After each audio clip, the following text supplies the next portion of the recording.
2022학년도 교육표를 한번 같이 읽겠습니다. 성령이여 새날을, 성령이여 새 힘을. 오늘 우리에게 주시는 하나님의 말씀은 갈라디아서 5장 13절 말씀입니다. 같이 한번 읽어주세요. 시작. 형제들아 너희가 자유를 위하여 부르심을 입었으나 그러나 그 자유로 육체의 기회를 삼지 말고 오직 사랑으로 서로 종노릇하라. 아멘. 제목을 한번 읽어주세요. 시작. 공동체에서 자유를 사용하는 법. 제가 그 교장 선생님께서 요청하셔서 그 큐티 본문을 가지고 계속 이렇게 설교를 했었는데요. 그 좀 시리즈 설교를 다른 걸 좀 해볼까 제가 생각을 해서 그, 기독교 교육과 관련된 시리즈 설교, 공부하는 법에 관련된 시리즈 설교를 잠깐 좀 이제 준비하고 있습니다. 그래서 오늘부터는 몇 주간은 본문 큐티 본문과 상관없이 그냥 철저하게 제 마음대로 그냥 준비해서 하도록 하겠습니다. 제 마음이지만 제가 기도하고 준비해서 하나님의 마음이 대변되기를 소원합니다. 여러분 기도해 주시고요. 설교를 위해 기도해 주시고 이건 정말 하나님의 마음이 아니라 너무 철저하게 목사님 마음이다. 그런 것 같으면 문자 보내시기 바랍니다. 그럼 제가 회개하고 다시 큐티 본문으로 돌아갈 수 있습니다. 여러분 이분 잘 아세요? 누군지 아시겠어요? 잘 모르시죠? 네, 이렇게 생긴 사람은 없죠. 이제 플라톤을 사람들이 이렇게 석상으로 만들어 놓은 건데요. 플라톤은 아주 유명한 철학자죠. 여러분 중에 뭐 저하고 비교되지 않게 깊게 플라톤에 대해 얘기하실 수 있는 분이 있는 걸 제가 알지만 플라톤이 했던 것 중에 제가 일부 아는 것은 이 사람이 국가에 관한 생각을 나누기 위해서 국가론이라는 책을 썼는데요. 거기서 우리의 예상과는 좀 다르게 민주주의에 관해 아주 통렬하게 비판하고 있습니다. 물론 플라톤뿐만 아니라 아리스토텔레스도 마찬가지인데요. 실제 직접 민주주의를 경험한 철학자들이 민주주의에 관해서 긍정적으로 평가하지 않고 있어요. 근데 우리는 직접 민주주의를 경험한 적이 거의 없죠. 우리가 경험하는 민주주의는 대의 정치죠. 누군가를 뽑아서 그 사람이 우리의 의중을 대신하도록 하는 건데 이 사람들은 직접 민주주의를 경험했거든요. 직접 민주주의를 경험했는데 민주주의가 잘못된 정치 방향이라고 분명하게 이야기하고 있습니다. 특별히 중우 정치다. 어리석은 사람들이 모여서 결정하는 거다라고 이야기를 했어요. 근데 플라톤이라는 사람이 이렇게 말을 하게 된 직접적인 계기는 자기 스승인 소크라테스가 민주주의에 의해 사형 언도를 받았기 때문이라고 사람들은 예상합니다. 유명한 그림인데요. 소크라테스의 죽음이죠. 여기 있는 사람이 이제 소크라테스입니다. 소크라테스가 지금 독주를 받는 거예요. 사형 언도를 받고 독주를 받는다. 이것과 관련된 여러분 유명한 문구 아시는 거 있죠? 소크라테스가 이런 말 했다고 하죠? 악법도 법이다. 근데 뭐 그건 실제는 아니라고도 하는데 여하튼 그런 걸로 유명하잖아요. 그래서 여기 이제 소크라테스의 다리에 한 손 놓고 먹지 말고 도망가자. 이거 잘못된 판결 아니냐 하는 이 동료도 있고요. 다 절망하는 사람도 있고. 이 그림의 독특한 점은 이 한 노인이 슬퍼하고 있는데 이 노인이 누군지 아십니까? 이 사람이 바로 플라톤이에요. 사실 소크라테스가 죽을 때 플라톤은 젊은 사람이었지만 대철학자인 플라톤을 젊게 표현하기가 어려워서 그랬는지 아니면 이 나이든 플라톤이 이것을 회상하는 걸 작가가 그렸는지는 모르겠으나 플라톤은 아주 노인으로 그려놨어요. 그래서 이걸 보지 못하고 이제 절망하는 거죠. 소크라테스가 사형이 된 이유는 신을 믿지 않고 젊은이들을 타락시킨다는 이유였습니다. 소크라테스는 그 당시에 유행했던 종교 그리고 소피스트들의 철학을 비웃듯이 계속해서 질문을 했다고 하죠. 그래서 젊은이들이 소크라테스의 영향을 받기 시작했어요. 그 영향은 무엇이냐? 기존의 체계가 전부가 아니구나. 새로운 지혜들이 있구나. 그러면서 새로운 세상에 대해서 생각하기 시작하고 새로운 삶을 꿈꾸게 만들었더니 이 사람들이 소크라테스는 이 분위기를 흐린다. 그래서 법정에 이렇게 올린 거죠. 철저한 다수결로 손들어 가지고 다수가 유죄를 판결했고요. 그리고 사형이 언도돼서 이게 죽게 됩니다. 그런데 소크라테스를 존경하고 철저한 석학이었던 플라톤이 이 상황을 보니까 이 사람들이 합리적으로 결정해서 소크라테스를 죽인 게 아니라 그냥 싫어서 죽인 거예요. 마음에 안 드니까. 근데 군중이 지혜롭게 판단할 수 있는가? 우리가 어떤 걸 결정할 때 손들어서 많이 손든 걸 결정하는 게 과연 옳은 일인가? 플라톤은 철저하게 아니라고 생각했던 겁니다. 그래서 정말 국가가 국가되게 되기 위해서는 통치자 계급이 따로 있어야 된다. 그리고 그 통치자들은 누가 돼야 되냐? 철학자가 돼야 된다. 이 사람이 얘기한 철학자는 공부하는 사람이 아니라 사물의 이면을 꿰뚫어 볼 수 있는, 이데아의 세계를 통찰할 수 있는 사람이 되어야 된다라고 이야기를 했죠.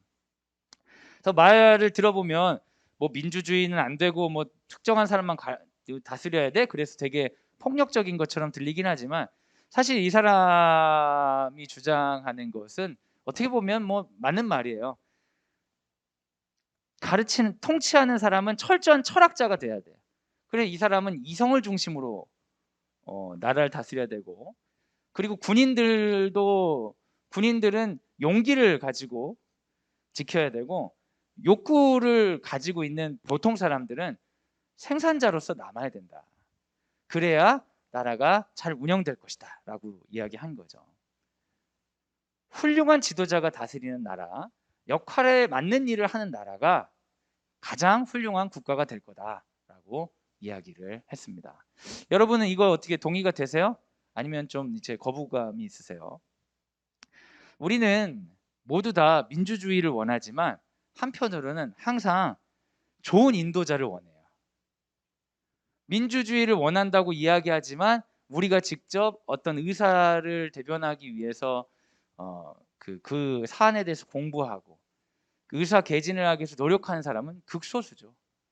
말로는 민주주의를 원한다고 하지만 실제로는 좋은 인도자들이 리더를 잘하기를 원하고, 우리가 하는 일은 우리 스스로 민주 시민이 되는 것보다는 지도자들을 고르고 선택하고 자르는 지도자 소비자로서 우리 스스로를 이제 매김하려고 하는 때가 많이 있습니다.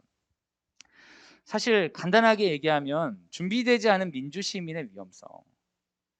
스스로 민주 시민이라는 그 이름은 가져왔지만 그 안에 민주적 의식이 없는 사람들, 욕구만 있고 의식이 없는 사람이 민주 시민이라는 껍질을 가졌을 때 생길 수 있는 폭력성에 대해 플라톤은 이야기를 한 것입니다. 실제로 여러분 많은 사람들은 인간의 본성에 관해 많이 고민했어요. 여러분 중에 그 문과계통에 선택을 하셨던 분들은 기억이 나실 거예요. 지금도 수능에 나오는 사회개혁론인데요. 홉스, 로크, 루소 뭐 이런 얘기들 기억이 나시는 분들도 있을 거예요. 극소수. 뭐 홉스 같은 사람은 인간이 이기적이라고 생각했잖아요. 그러니까 자연 상태의 인간은 서로 이기적이니까 서로 싸움만 하니까 해결이 안 되니까 강력한 군주에게 모든 권한을 이양해서 서로 싸우지 못하게 해야 된다. 만인에 대한 만인의 투쟁 이렇게 얘기했죠. 로크 같은 사람은 사람이 선할 수도 있고 악할 수도 있는데 기본권, 재산이나 자기 소유만 지킬 수 있다면 우리가 서로 소통하고 일부를 정부의 권한을 이양하면서 지내야 된다. 이러면서 이제 간접민주주의를 얘기했고요. 루소 같은 사람은 인간 선하기 때문에 그냥 살아도 되지만 너무 규모가 커지면 서로 피해될 수 있기 때문에 최소한의 국가의 역할이 필요하다. 이런 얘기들을 했는데, 사실 우리가 인간을 생각할 때 너무 인간을 이제 단선적으로 생각한 것 같아요. 근데 실제 사람은 어떠냐? 굉장히 악하기도 하면서 굉장히 선하기도 하죠. 우리 자체가. 여러분 스스로 자신의 선함에 깜짝 놀랄 때 있지 않으세요? 에? 그런 적이 없으세요? 어린 아이를 키울 때 너무 헌신하는 자기를 보고 그냥 깜짝 놀라 감동해서 눈물 나기도 하잖아요.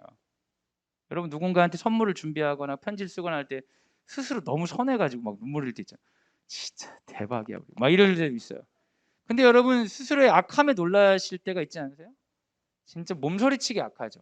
그렇게 착한 척을 했는데 사실은 나도 마음속 깊은 곳에서는 그렇게 악할 수가 없어요. 인간은 선하기도 하고 악하기도 한데 사실 성경은 그렇게 얘기하고 있어요. 단순히 인간은 선하기 때문에 이렇습니다, 인간은 악하기 때문에 이렇습니다가 아니라 성경은 철저히 인간을 죄인이라고 이야기합니다. 그럼 죄인이니까 인간은 괴대지고 통제를 받아야 되고 그렇게 얘기하나요? 그렇지 않죠. 하나님의 형상이라고. 인간은 철저히 죄인이지만 그 안에 하나님의 형상이 있고 예수 그리스도께서 하나님의 형상을 회복시켰기 때문에 인간을 통해 하나님은 일하신다고. 그래서 성경에는 독특한 이중 정체성을 가지고 있어요. 인간에 대한 철저한 절망과 인간을 통한 철저한 긍정이 있어요. 근데 인간을 통한 긍정은 그는 절망적이지만 그 안에 예수께서 있기 때문에 긍정합니다. 그래서 인간은 철저한 통제나 온전한 신뢰를 줘서는 안 되는 거예요. 우린 죄인이니까 철저하게 통제해야 된다 하기에는 예수께서 우리를 사랑하시고 우리를 통해 일하실 수 있는 영역이 우린 되게 많아요. 그런데 어떤 특정 인간을 온전하게 신뢰하기에는 우리 안에는 해결되지 않은 죄의 문제가 있는 것입니다. 그래서 우리가 공동체 안에서 자유를 사용한다고 할 때 우리가 이 두 가지 정체성이 있다는 걸 인지하지 않으면 내 자신을 너무나 신뢰하고 악을 행하면서도 정당화할 수도 있고 아니면 인간에 대한 철저한 불신으로 선을 행하면서도 죄책감 가운데 살 수도 있는 것이죠. 근데 그런 다양한 사람들이 있는 공동체 안에서 자유는 어떻게 사용해야 되는가? 그걸 여러분과 오늘 같이 나누려고 합니다. 죄인과 의인의 이중 정체성에서 자유를 사용하는 법은 1번은 죄를 인정하는 거예요. 여러분 이게 참 어렵죠. 여러분 스스로가 죄인인 것을 받아들이십니까? 갑자기 아침부터 죄인이라고 기분 나쁘게, 그죠? 여러분 혹시 여러분 보고 누가 잘못했다고 하면 엄청 발끈하시잖아요. 엄청 못 참으시잖아요. 애들이 정직하니까 정직하게 말하는, 엄마는 나보고 맨날 뭐라고만 하지 말고 엄마도 맨날 핸드폰만 하잖아. 그럼 엄마도 발끈하잖아요. 엄마가 어제 핸드폰을 했어. 잠깐 지금 본 거잖아. 잠깐 봐봐. 딱 이거 필요해서 이것만 본 거잖아. 그리고 핸드폰 다시 하는 거죠. 우리는 우리의 잘못을 잘 인정하지 못해요. 사실은 죄인이라고 믿고 싶지 않으니까요. 여러분 누군가가 여러분이 지적하는 거 견디실 수 있습니까? 제가 신학 공부하고 목사로서 활동하고 나름 이렇게 하는데 그래도 부족한 게 많잖아요. 그래도 잘 안 인정하고 싶지 않은데 어느 날 제가 설교를 했는데 설교 끝나고 내려오는데 그렇게 다들 은혜를 받았다는 거야. 눈물 흘리고 난리가 났어 막. 교회에서. 그리고 저희 그 장신대 저희 교수님 하시는 선배 목사님이 설교 끝나 나오는데 제 손을 잡으면서 그 해 연도를 얘기하면서 지금으로 하면 2022년도에 내가 들은 최고의 설교였어. 이렇게 얘기하시는 거예요. 제가 신약 본문을 했는데 그분이 신약학 교수예요. 너무 기분이 좋았어. 아, 진짜 대박이네. 이거 왔는데 어느 분이 또 한 분이 와가지고 목사님 설교 얘기를 하는데 또 은혜 받았구만. 또 은혜 받았구만. 그런데 네 여유 있게 했더니 근데 그 본문은 그렇게 해석하는 거 아니지 않아요? 무슨 얘기를 하는 거예요? 감히 나에게 지금 여러 사람이 칭찬받은 나에게 무슨 말이에요? 했더니 이분이 다른 누구한테 설교를 들었는데 그렇게 해석하면 안 되는데 목사님들이 이렇게 잘못 해석하는 경향이 있다고 했다면서 목사님 그거 잘못된 거예요. 그럼 나한테 얘기하는 거예요. 신학도 공부 안 하는 사람이. 그러면 이럴 때 어떻게 반응해야 돼요, 여러분? 그렇게 들으셨구나. 근데 이렇게 많이 얘기해요 하고 그냥 넘어가면 되잖아요. 근데 그분하고 그렇게 얘기하고 돌아서 너무 기분이 나쁜 거예요, 제가. 그래가지고 저 칭찬했었던 그 신약학 교수 목사님한테 다시 전화를 했어요. 교수님 이런 얘기가 있던데 이게 사실입니까? 알아봐 주실 수 있습니까? 그랬어요. 그분이 알아봐 주시고 저한테 그랬어요. 그런 경우가 있는데 거의 그렇게 쓰이지 않아요. 그래서 됐다. 다시 전화했어요. 그 집사님한테. 지금보다 제가 나이가 더 어릴 때라서 좀 이해해 주세요. 지금 같으면 절대 안 그러는데 다시 전화했어요. 집사님 그런 경우가 있다고 하는데 그런 게 아니고 아무튼 설명할 수. 너무 많은 설명을 했어요. 신약학, 헬라어, 너무 많은 설명을 했어요. 그랬더니 나중에 그 지사님이 그러더라고요. 목사님 알겠어요. 그걸 끊고 나서 지금까지 후회하고 있어요. 지금까지. 수년이 지났는데 지금까지 후회하고 있어요. 아니 모를 수도 있지. 그러면 그런 게 있었어요. 제가 배우겠습니다. 그러면 되는데 사람은 지적받는 걸 못 견디는 거예요. 애를 그지같이 키우는 사람도 그지같이 키운다고 하면 그렇게 화를 내. 여러분 근데 우리가 진짜 공동체에서 자유를 잘 쓰려면 먼저 이거 인정해야 돼요. 내가 잘 모른다는 거, 내가 전부가 아니라는 걸 인정해야 돼요. 그게 없으면 우리는 되게 떳떳하게 잘못된 자유를 사용할 수가 있어요.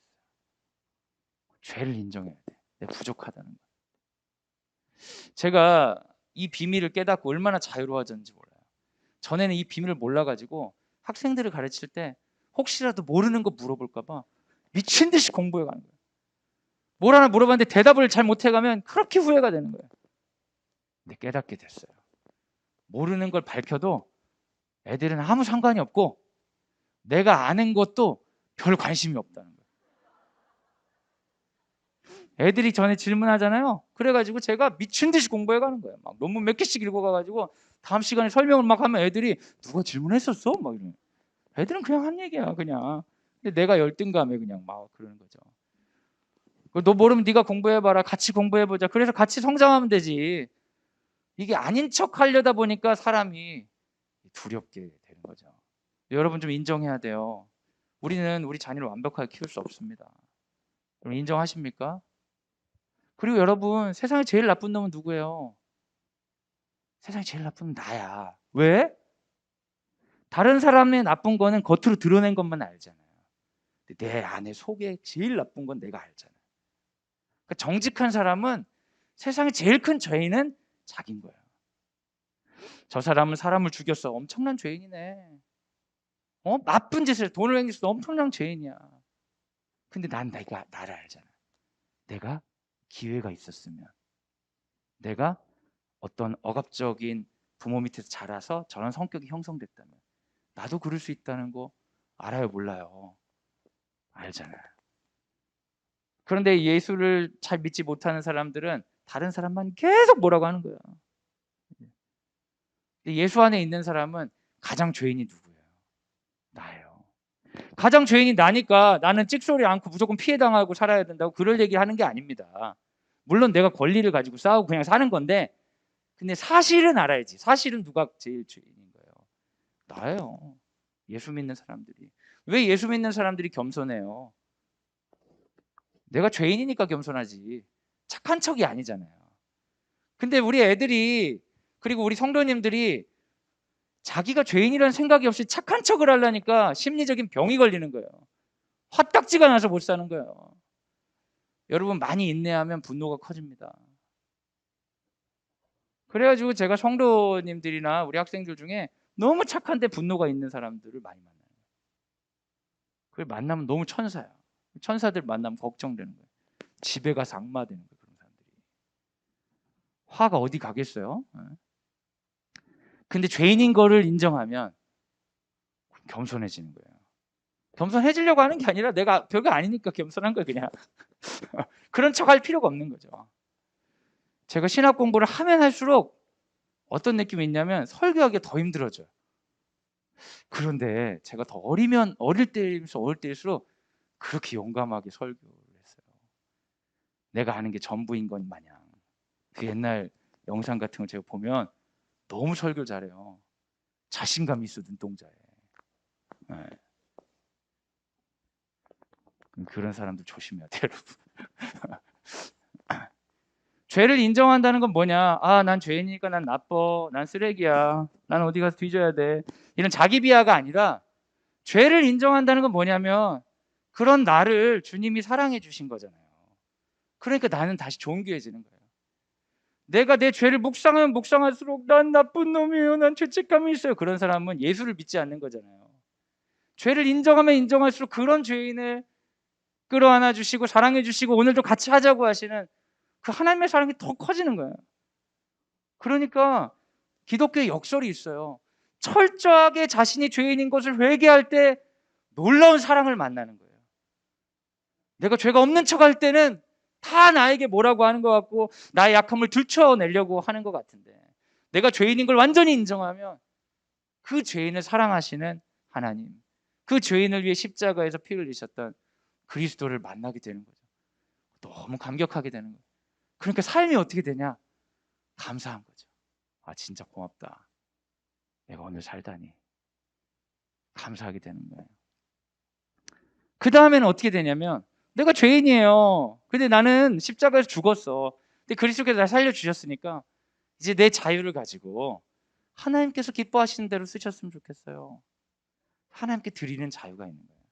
그래서 공동체에서 자유를 사용하는 방법은 내가 원하는 것을 하는 게 아니라, 공동체에서 자유를 사용하는 방법은 하나님이 기뻐하는 것을 동참하는 즐거움인 거예요. 그게 기독 공동체, 소위 말하는 교회입니다. 근데 여러분, 교회의 수치가 뭔지 아세요?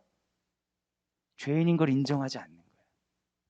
성도들이 서로 잘났다고 싸우는 거예요. 저 사람 저렇게 얘기하는데 저거 무슨 문제 있는 사람입니다. 저 사람이 문제예요. 여러분, 교회가 갈라져서 목사님들끼리 싸우는 거 보신 적 있으세요? 목사님들, 장로님들, 권사님들 이쪽 한 팀, 이쪽 목사님들, 장로님, 권사님 한 팀, A팀, B팀 되고 서로 욕하기 시작하는데, 다들 우리가 잘하려고 하고 우리가 정직하대. 우리는 확실하대. 우리는 돈을 횡령한 적이 없다는 거예요. 저쪽은 돈을 횡령했는데 저렇게 말하는 아주 비리인, 이런 식으로 싸웠을 때 여러분, 교회가 영광을 받을 수 있을까요? 불가능하죠. 그럴 때는 빨리 정리를 해서 빨리 갈라져야죠. 치고받고 못하겠으면 자신 없으면 빨리 잘라내야죠. 왜냐하면 그 대치 상황이 오래되면 오래될수록 그 공동체의 성령의 역사는 사라지니까요. 여러분, 교회에서 싸움 나면 하나됨을 지키기 위해서는 1번이 전제돼야 돼요. 죄를 인정해야 돼. 근데 분명히 저 사람이 죄가 있다는데 쥐는 없대. 이런 게 계속 공동체 안에 있으면 공동체 안에 신뢰가 무너지면서 믿음이 살아나기 어렵습니다. 그래서 여러분, 혹시라도 여러분 교회 리더들이 있으시다면 기도해 하셔야 돼요. 우리 리더들이 죄를 잘 인정하는 리더 되도록. 난 잘못한 게 없습니다. 난 맨날 기도하고 나쁜 짓 하나 한 게 없고. 그러면 그럴수록 더 곤란해지는 거예요. 공동체 안에서 자유를 잘 못 쓰는 사람들은 하나님 기뻐하시는 게 아니라 자기의 욕구를 가지고 싸우는 거예요. 마치 밥그릇 싸움 하듯이. 여러분, 하나님 기뻐하시는 공동체를 만드는 방법은 약간 자연 발생적인 거예요. 공동체를 만들어 봐야지 하면서 만드는 게 아니라, 우리가 그냥 그리스도 안에서 회개를 하다 보니까 공동체를 위해 주께서 선한 방향을 주시고 그걸 헌신하다 보니까 만들어지는 거예요.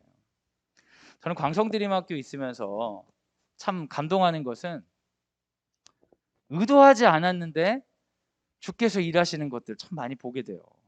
너무 감사한 거예요.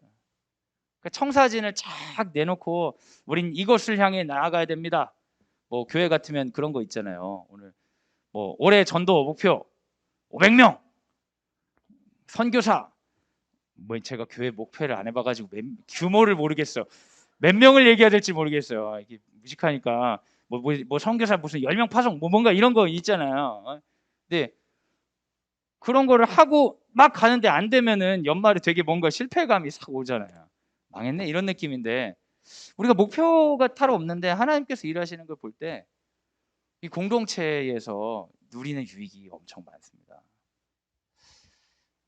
제가 그래서 공동체에서 자유를 쓰는 원칙이 되는 말씀, 갈라디아서 5장 13절 여러분 같이 한번 읽으려고 합니다.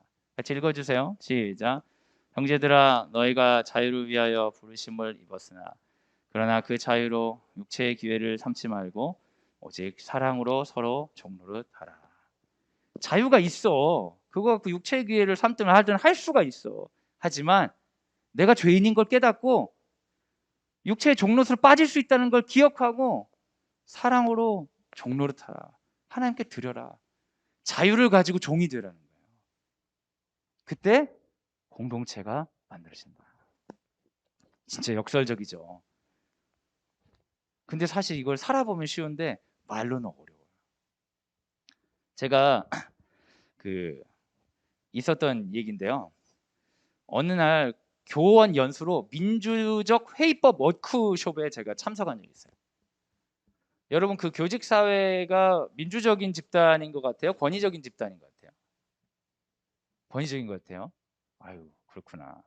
근데 여러분, 교직 사회가 공무원 사회이기 때문에 권위적인 부분이 있죠.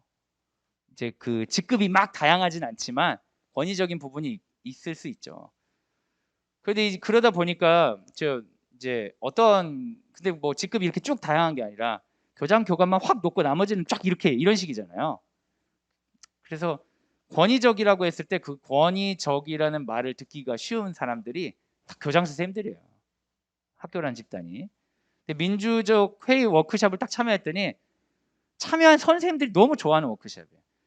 학교에서 의사결정을 이렇게 해야 된다고 하면서 서로 막 의견도 내고 뭘 붙이기도 하고 돌아가면서 토론도 하고 이러면서 뭔가 결정할 때 민주적으로 결정하는 이런 워크숍을 딱 했거든요. 되게 좋았어요. 거기 참여한 교사들은 다 좋아했어요. 교장 선생님은 참여를 안 하시는 거니까. 다 좋아했는데 그 연수를 마치시는 분이 그 얘기를 하더라고요. 사실 자기들이 교장 워크숍도 했다는 거예요. 근데 교장 선생님들이랑 그 워크숍을 하고 교장 선생님 한 분이 좋은 분이에요. 그분은 은혜와 감동을 받아가지고 이거 학교에 바로 도입하겠다고 다 그랬대요. 그리고 나서 가서 얼마 안 돼가지고 전화 와가지고 아주 형편없는 프로그램 나오면서 막 어주 그 연수 강사들이 뭐라고 했다는 거예요. 그 사연을 들렸는데 그게 뭐냐면 교장 선생님 워크숍 딱 와가지고 자, 이제부터는 선생님들이 직접 소통하는 민주적 대화를 하겠습니다. 여러분이 결정하신 거 진짜 반영하겠습니다.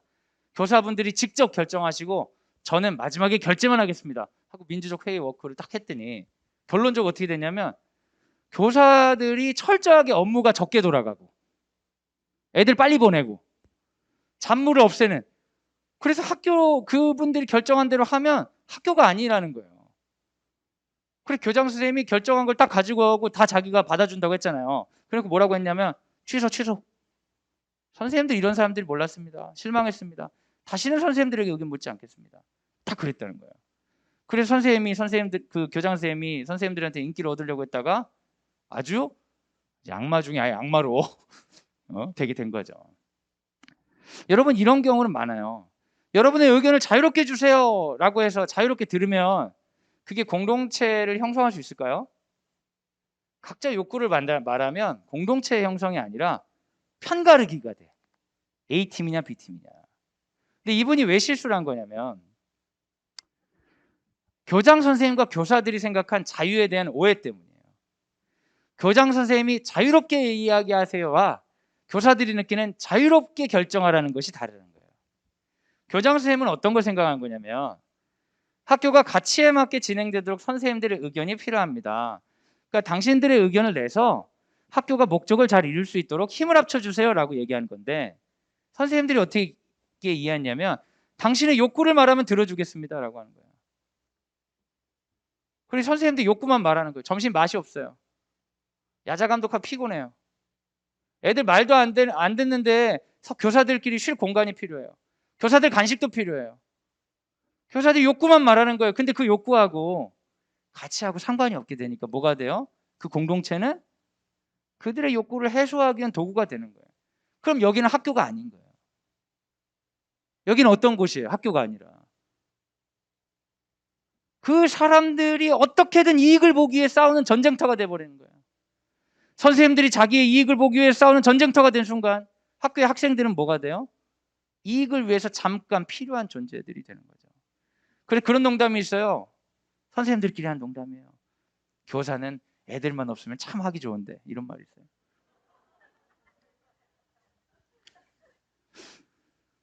여러분 그래서 이 워크숍 마지막 할 때 강사분이 그런 얘기를 했어요.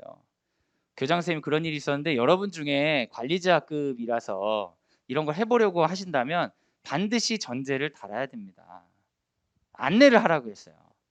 그 안내는 뭐냐면 우리 개인의 욕구를 반영하기 위해서 하는 게 아니라 공동체 가치를 다양한 의견으로, 왜냐하면 당신들이 모두 공동체 원이니까 이 가치를 이루기 위해서 당신들의 목소리를 내달라, 당신의 욕구를 발설하라는 게 아니라 그렇게 사전에 얘기했어야 된다.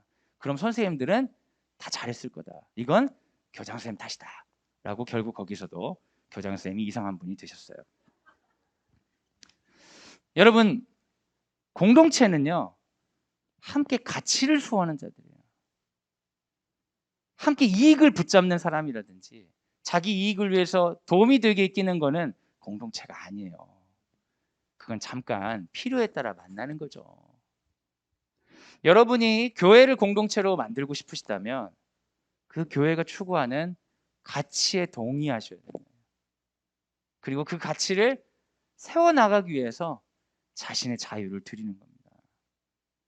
광성드림학교는 놀라운 공동체입니다. 많은 학교들이 여기 와서 깜짝깜짝 놀라요.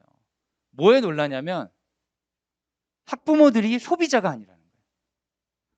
학교가 학부모들에게 물건 진열하듯이 학교를 소개하고 살래요 말래요? 샀으면 만족하셨어요? 불만족하셨어요? 그래서 소비자들을 맞춰주기 위해서 계속 개선되는 게 아니라 학부모들이 함께 가는 학교라는 거예요. 거기에 충격을 받습니다. 그래서 저한테 왔던 어떤 분은 그 얘기를 하더라고요. 그래서 학부모들을 이렇게 움직일 수 있는 방법이 무엇입니까? 그 제가 얘기했어요. 그런 방법을 구하지 않는 것입니다.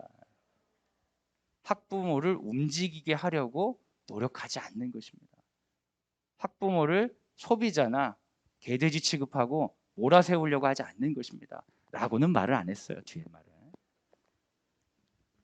학교의 주인이 학부모라는 걸 인정하면 학부모들이 움직이는 거죠. 왜 학교가 주인이 되면서 학부모들을 잘 이용할 수 있는 법을 물어보십니까? 그런 의도로 이야기했어요. 그분은 다시는 저에게 연락하지 않으셨어요. 대한민국 헌법에는 교육을 받을 권리를 이야기하고 있고요. 의무 교육은 무상으로 하게 되어 있습니다. 그런데 우리는 다 학비를 내죠. 우리 모두 다 자유를 포기한 거예요. 권리를 포기한 거예요. 무엇 때문에요?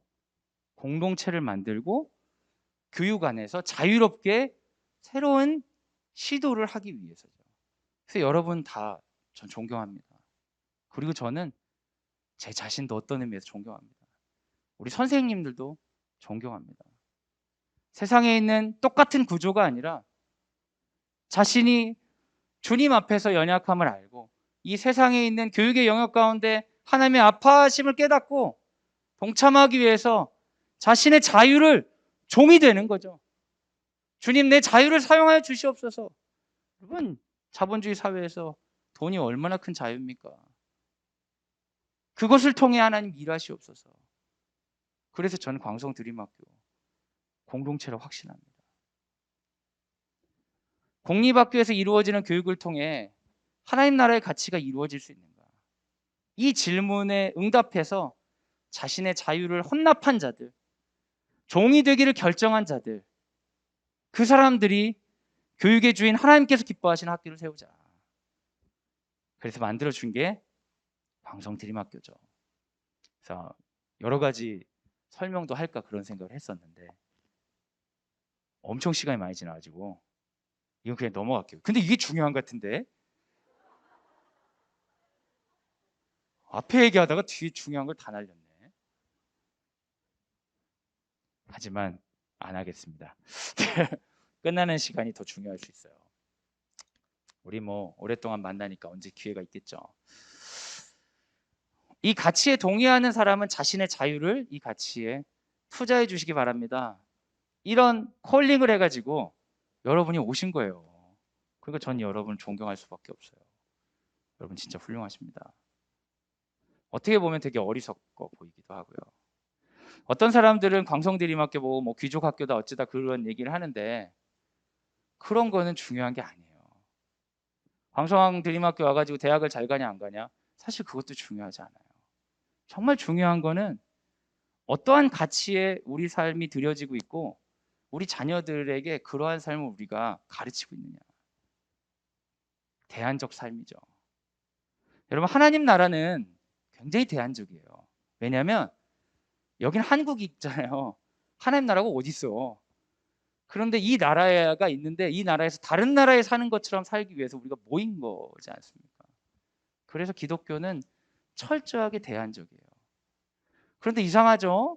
교회가 세상에 뿌리를 내리고 로마의 국교가 되면서 기독교의 대안성이 많이 없어졌어요.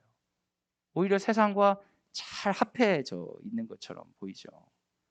무엇이 옳은지 무엇이 그른지를 얘기하기 앞서 하나님이 기뻐하시는 게 무엇인가에 대한 질문이 어떻게 바뀌었냐면 세상에서 제일 좋은 게 무엇이냐라고 했을 때도 하나님이 이거 좋아하실 거야 라는 착각이 기독교가 커지면서 우리 삶에 스며들어 있다는 거예요.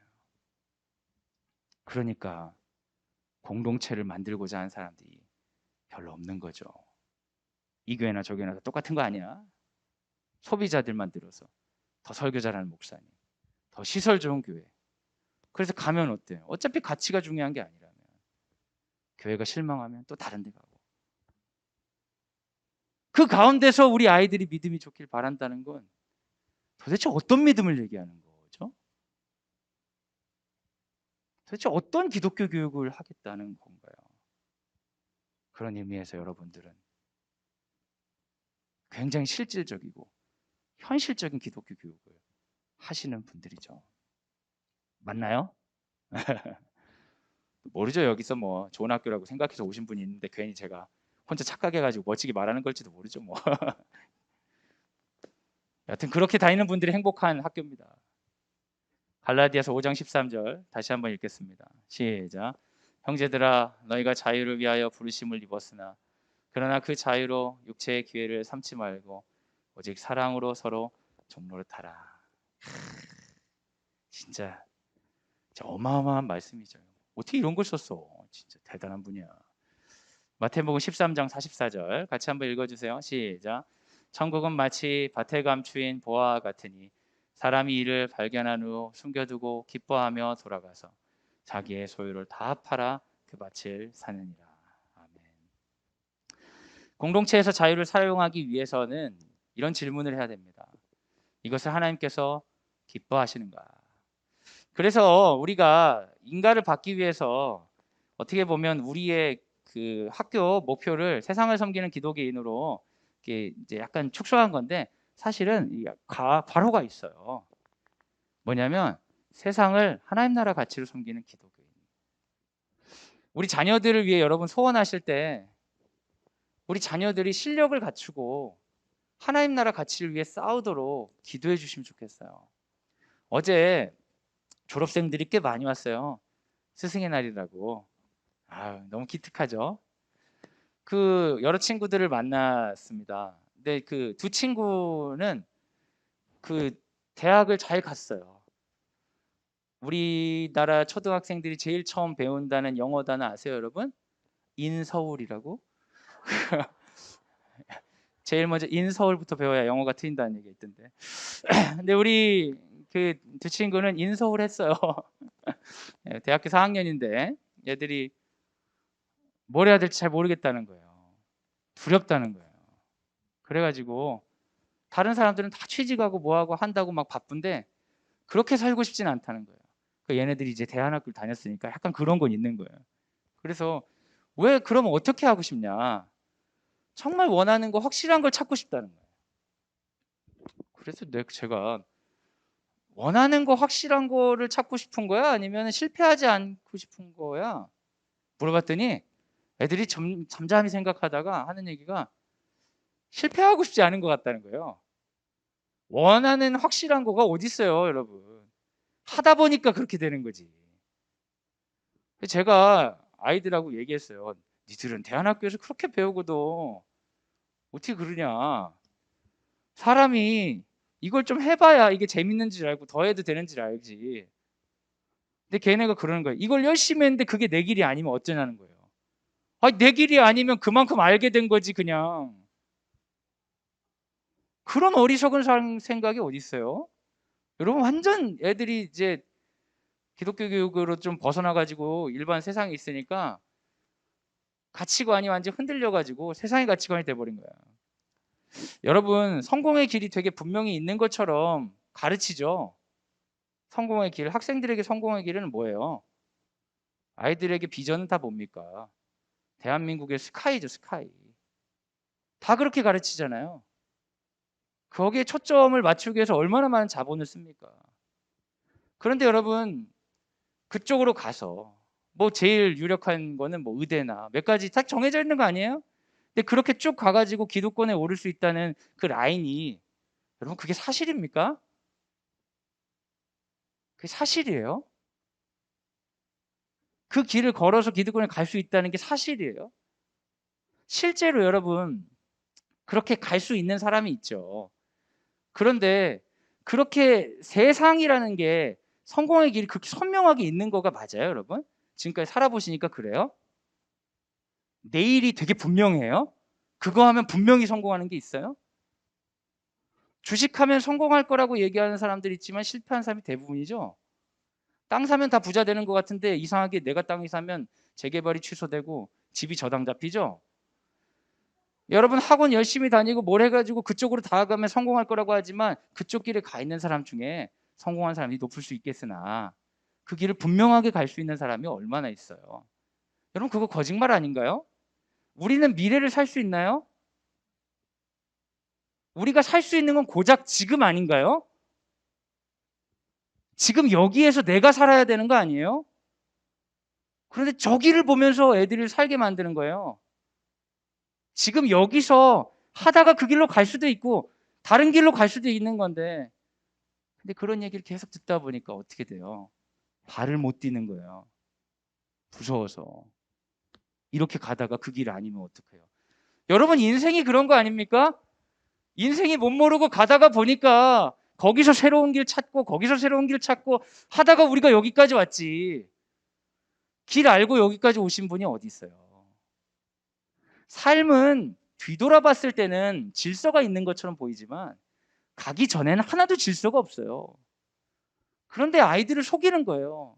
미래가 질서가 있는 것처럼.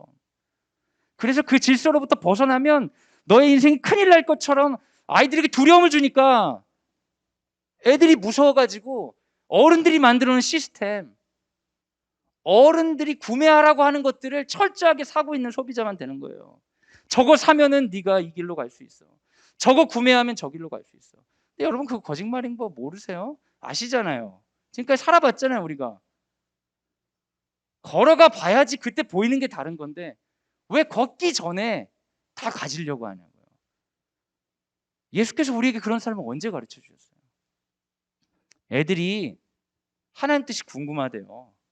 거짓말이에요. 하나님 뜻은 나쁜 짓 안 하고 살면 되는 거예요. 하나님을 핑계 삼아서 실패하고 싶지 않은 거예요. 근데 여러분, 실패하지 않는 사람이 어떻게 실력을 갖춰요? 실패하지 않고 어떻게 삶을 알아요? 설교는 끝내야 되는데 너무 다른 얘기를 너무 진지하게 해버렸어. 다음 기회에 해야 될 것 같아요. 더 했다가는 오래 할 것 같아서 안 될 것 같아요. 사랑하는 여러분, 우리를 통해 주님이 일하십니다. 주님이 일하는 사람은 딱 정해져 있어요. 악인들도 사용하시는데 의인 중에 주님께서 사용하는 사람은 자유를 주께 드린 사람들이에요. 우리를 통해 교육의 영역 가운데 하나님 지금 일하고 계십니다. 확신을 가지시고 내가 나를 이끈 그 가치를 향해 더 달려가십시오. 주님이 단순히 우리 자녀가 아니라 이 땅의 교육에 말씀하실 것입니다. 우리 같이 기도하겠습니다. 우리 같이 한번 기도할 때 우리에게 공동체를 허락하신 주님을 바라보면 좋겠습니다. 그리고 공동체를 통해 일하시는 주님을 묵상합시다. 하나님께서 원하시는 것이 무엇인지 질문합시다. 교육의 영역 가운데, 가정의 영역 가운데, 내 사업의 영역 가운데 하나님이 기뻐하시는 것이 무엇인지 질문합시다. 잃어버렸던 질문을 회복할 때 우리에게는 큰 복이 임하는 것이 아니라 우리가 내어놓아야 될 자유가 보일 것이에요. 그런데 주님은 그 자유를 통해 일하십니다. 주님, 저에게 이런 자유가 있습니다. 하지만 그 자유를 통해 우리 가정을 하나님 나라 만들겠습니다. 주님, 저에게 이런 자유가 있습니다.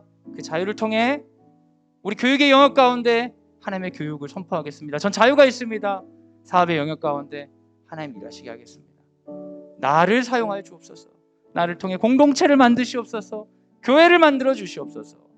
이 시간 같이 기도하도록 하겠습니다. 사랑하는 여러분, 이 시간 우리 자녀들을 위해 기도하기 원합니다. 우리 자녀들이 광성드림학교에서 주님의 이야기를 들어도 아이들이 회개하고 예수 그리스도를 받아들이지 않으면 이것은 미래를 위한 준비만 되는 것입니다. 우리가 자녀들을 위해 축복할 때 무엇보다도 철저히 우리가 죄인이지만 주님이 날 구원해 주셨기 때문에 내 삶은 덤으로 사는 거다. 이제 내 삶을 통해 하나님 세상에 쓰임 받기 원한다. 그런 소원 갖기 위해 기도해 주시면 좋겠습니다. 우리도 어릴 적에 예수 만난 사람 많지 않습니다. 어른 돼서 만난 사람 많은데 그럼에도 불구하고 어릴 적에 교회 다녔던 메시지가 우리를 하나하나 다 이끄는 것입니다. 우리 사랑하는 아들과 딸들이 지금은 연약하고 부족해 보이지만 주님 정말 소원하는 것은 이 놀라운 가치에 동참하는 온전한 승리에 참여하는 마지막에 천국에서 함께 누릴 수 있는 지체들로 사용하여 주옵소서. 우리 마음껏 우리 사랑하는 아들과 딸들 축복하면서 이 시간 기도하도록 하겠습니다. 같이 기도하겠습니다. 사랑하는 여러분, 이 시간 우리 선생님들 위해 기도하기 원합니다. 우리 교사들이 세상에 수많은 교사의 자리가 있지만 공동체를 만들고자 하는 소원을 가지고 이 자리에 왔습니다. 물론 여기 있는 선생님들 중에는 공동체가 잘 모르고 뭔지 모르고 오신 분도 있을 것입니다. 이거 여기서 배워나가는 선생님도 있습니다. 우리가 기도해야 됩니다. 우리 선생님들이 완벽한 사람들이 아닙니다. 공동체를 충만히 경험해서 공동체가 뭔가를 아는 사람들이 아니라 함께 만들어가는 부족한 지체입니다. 우리가 함께 기도해야 합니다. 우리 학부모가 성장하듯이 우리 선생님들도 성장하게 하여 주셔서 한 걸음 한 걸음 그 가치의 소중함을 알고 자신의 것을 내어 이 자리를 선택한 것처럼 삶을 들여 사랑하는 우리 학생들을 끌어안고 학생들을 격려하고 학생들의 실력을 고양시킬 수 있도록 선생님들에게 힘 더하여 주시옵소서. 능력 주시옵소서. 우리 선생님 통하여 일하여 주시옵소서. 이 시간 같이 기도하도록 하겠습니다. 같이 기도하겠습니다. 사랑하는 여러분, 우리 학교 일정을 위해 기도해 주시기 바랍니다. 이번 주에 우리 야외 활동하는 일정들이 있습니다. 초등과정 드림 한마당이 있고요. 중등과정 우리 땅 밟기, 고등과정 주제 선택 여행이 있습니다. 그리고 아이들 자율학습을 비롯해서 다양한 프로그램들이 계속해서 진행되고 있습니다. 아이들이 안전하고 건강하게 실력을 키우며 하나님께서 기뻐하시는 오늘을 살아가며 배워나갈 수 있도록 우리 사랑하는 자녀들과 그리고 학교 일정을 위해 이 시간 기도하도록 하겠습니다. 같이 기도하겠습니다. 이 시간 우리 리더들과 우리 안에 있는 학부모 운동을 위해 기도하기를 원합니다. 교장 선생님, 교감 선생님, 행정실장님 비롯한 직원들이 표방하는 것뿐만 아니라 운영 원리 가운데 하나님 기뻐하시는 운영 원리로 학교를 운영할 수 있도록 인도하여 주시옵소서. 우리 같이 기도하기 원합니다. 우리 학부모 운동이 진행되고 있습니다. 기독 학부모 교실 종강을 향해 나아가고 있고 아버지 학교 준비하고 있고 그 외에 각 반과 우리 학부모 운동들이 이루어지고 있는데요. 이 지역 사회 가운데에 기독교 교육이 무엇인지 전파되고 아이를 키우면서 고통받고 있는 믿음으로 키우고자 하고 있지만 길을 알지 못하는 남겨진 7,000명이 귀합되고 하나 되어서 하나님 기뻐하시는 교육의 영역이 이루어지는 학부모 운동이 우리 학교를 통해 이루어지기로 함께 기도해 주시기 바랍니다. 이 시간 같이 기도하도록 하겠습니다. 제가 마무리 기도하고 축도하도록 하겠습니다. 하나님 감사합니다. 우리가 살면서 좋은 공동체를 경험하기가 어려운데 우리 성령께서 우리 선구자들에게 교육에 대한 아픔을 주시고 기도를 시작하게 해주셔서 광성드림학교를 허락해 주셨습니다. 이제 우리 가운데 그 가치에 동의하고 함께하고자 하는 마음 주셔서 감사합니다. 각자마다 서 있는 자리가 다르고 각자마다 믿음의 정도와 가치에 대한 생각은 다르지만 우리가 교육의 영역 가운데 하나님께서 역사하시길 기대하고 우리 자녀들의 교육을 통하여 우리 자녀들이 하나님 나라의 일꾼으로 쓰임받기를 소원하는 동일한 마음이 있습니다. 주님, 우리 마음을 사용하셔서 우리 성장하게 하시고 우리 선배들이 그러했던 것처럼 우리 공동체를 잘 만들어 나갈 수 있도록 인도하여 주시옵소서. 하나님, 공동체 가운데 자유를 사용하는 방법, 내가 종이 되겠습니다, 나를 통하여 일하시옵소서, 아멘 말할 수 있는 믿음의 사람들로 우리를 사용하시옵소서. 이제는 예수 그리스도의 은혜와 하나님의 사랑과 성령의 교통하심이 주의 말씀을 듣고 주께서 일하시고자 할 때, 사람을 찾으실 때 주님, 제가 여기 있습니다, 나를 통하여 일하시옵소서 말하기를 원합니다, 나를 사용하여 주시옵소서 다짐하는 사랑하는 광성드림학교 모든 식구들 위해 지금부터 영원까지 함께 하시기를 간절히 축원하옵나이다. 아멘.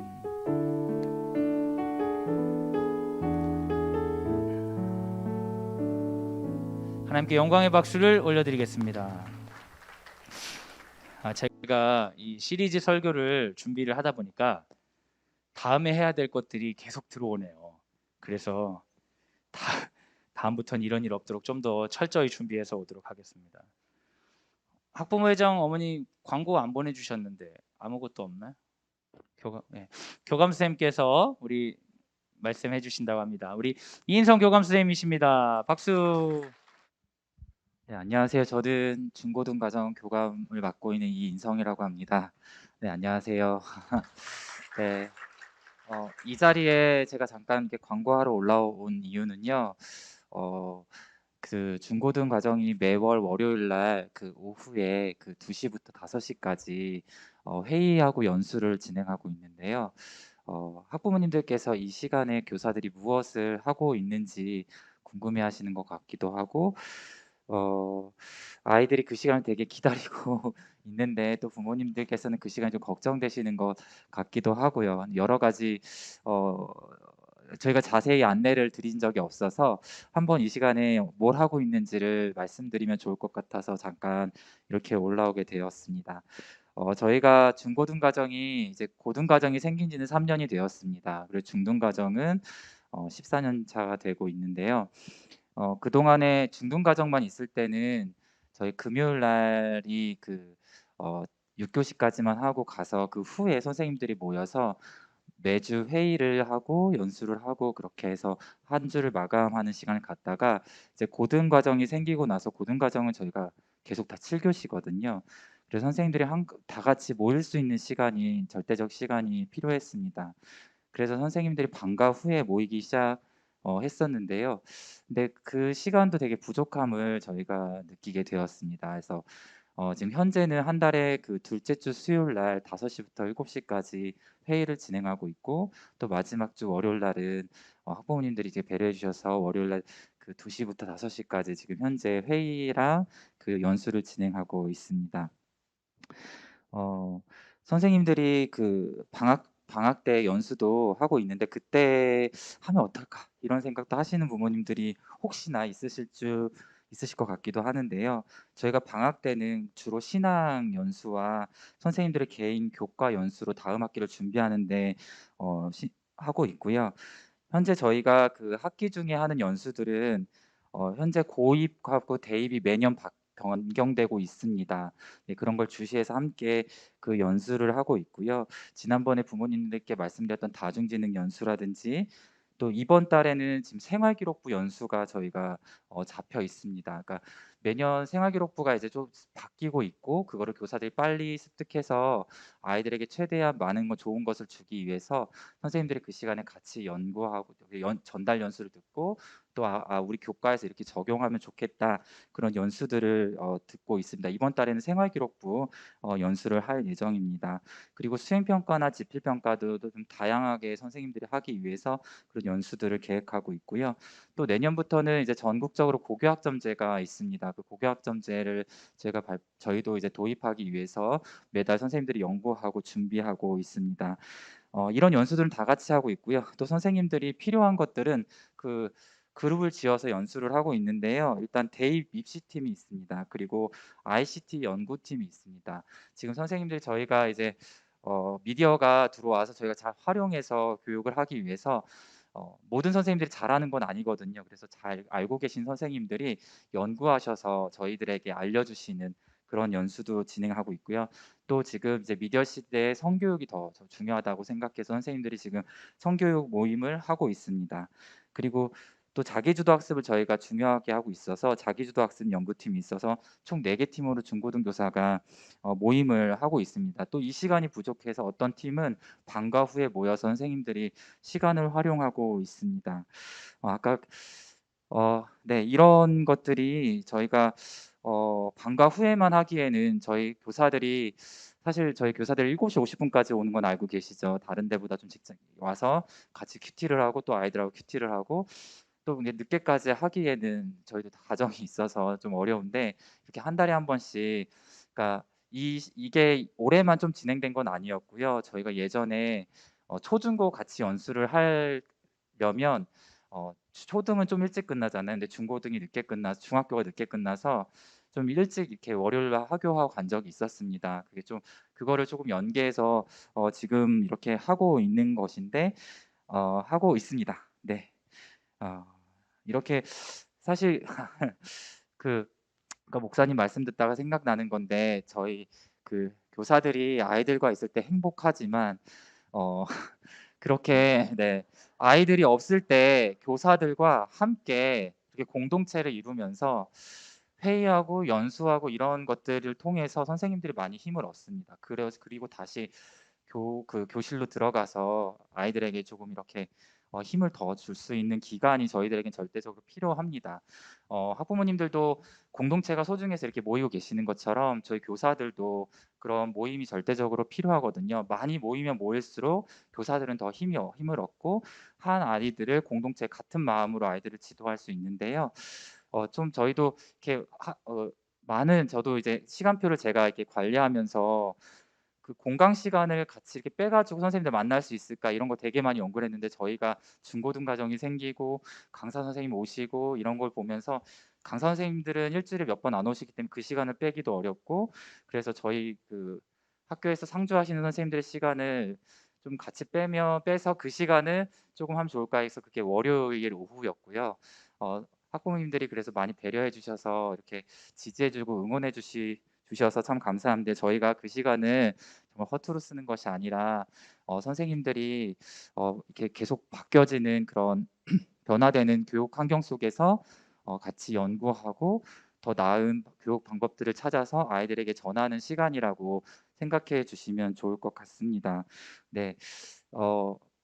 또 저희가 이렇게 할 수 있었던 이유는 대안학교 그 수업 일수가 180 일이고 또 근데 저희가 일반 학교보다 훨씬 수업 실수는 더 많습니다. 왜냐하면 중학교 같은 경우는 일 주일에 7 교시를 2번만 하거든요. 다 6 교시. 월수금은 보통 6 교시하고 7 교시가 화목 7 교시를 하고 이렇게 아이들 보내거든요. 거의 3시 하교 그리고 일주일에 2번만 4시 하교인데 저희는 그 4번 다 그 4시 하교여서 수업 실수로 해서 문제가 생기지는 않기 때문에 부모님들께서 그건 걱정은 안 하셔도 될 것 같다라는 말씀을 드리고 싶습니다. 네. 아유 왜 목소리 빠르게 전화를 드렸는데요. 네. 아 네. 네 박수 받을 일은 아닌 것 같은데 네 여하튼 응원해 주신다고 생각하고 저희가 이번 달에는 말씀드렸다시피 생활기록부 연수를 하고 있습니다. 하려고 계획하고 있습니다. 어 고등학교 선생님들이 저희 학교 생활기록부를 보면 좀 많이 놀라십니다. 그러니까 선생님들이 되게 이렇게 세심하고 정성스럽게 써 주신다는 이야기거든요. 다른 학교는 3장 나올 거 저희는 그거보다 2배 뭐 꽉꽉 채워서 씁니다. 그래서 선생님 쓰다 보면은 "이거 지워야 되는데, 이거 지워야 되는데, 이거 지워야 되는데." 더 써야 된다는 말씀은 못 하시고요. 다 지워야 된다는 말씀만 하십니다. 다 써 놓고. 그래서 줄이려고 되게 노력하시는데 이게 교사의 역량이라고 저희는 생각하고 이런 것들을 그냥 두는 것이 아니라 같이 함께 공유하기 때문에 좀 이런 것들이 있다라고 저희들은 말씀드릴 수 있습니다. 선생님들과 그 시간 아이들을 더 사랑하기 위한 시간으로 보내려고 합니다. 학부모님들께서 기도로 동역해 주시면 감사하겠습니다. 고맙습니다.